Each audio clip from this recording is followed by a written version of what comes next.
alladzina yadunnu annahum, dan seterusnya orang-orang yang meyakini bahwa mereka akan menemui Tuhannya karena pasti mengenal Tuhannya.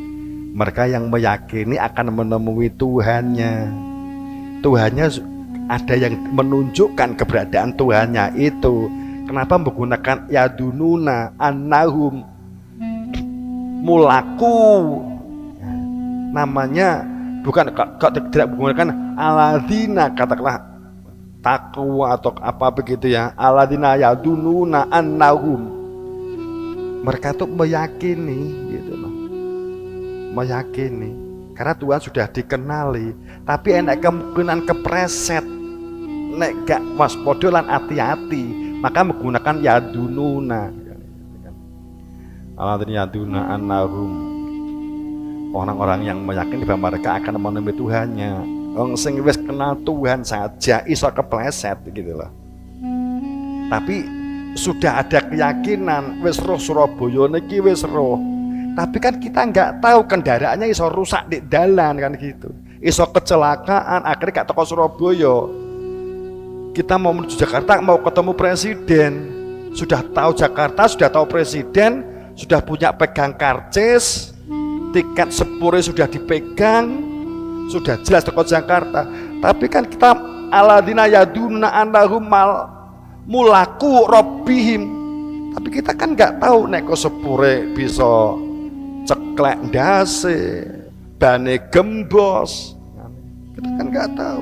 Roro teko dalan ternyata lah sepure bane gembos ya atau bocor. Bane akeh banget gitu.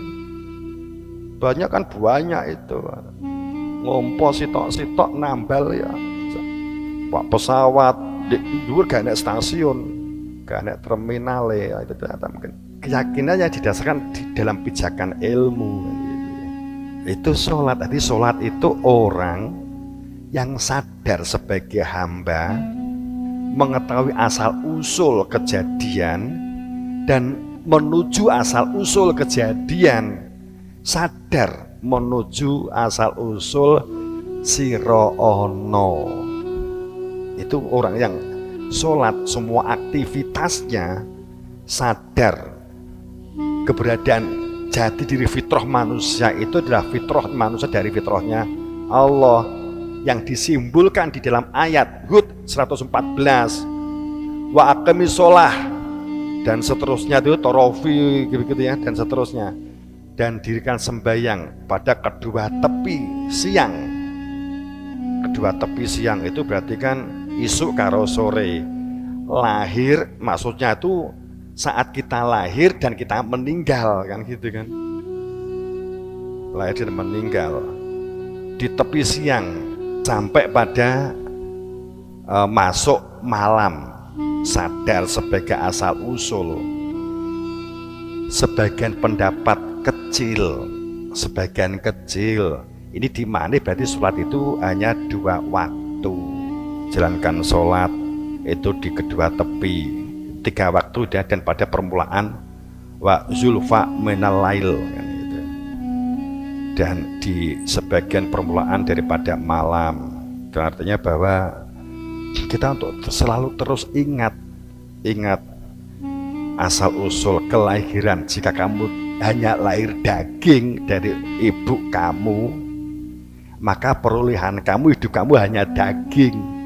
Yang dikehendaki Allah, maka lahirlah yang kedua, lahir secara ruh, lahir secara yang menjadikan kamu sadar mengenal Tuhan. Itulah Ibrahim, sang induk bapak pemegang ilmu yang menjadikan kamu akan lahir kan gitu.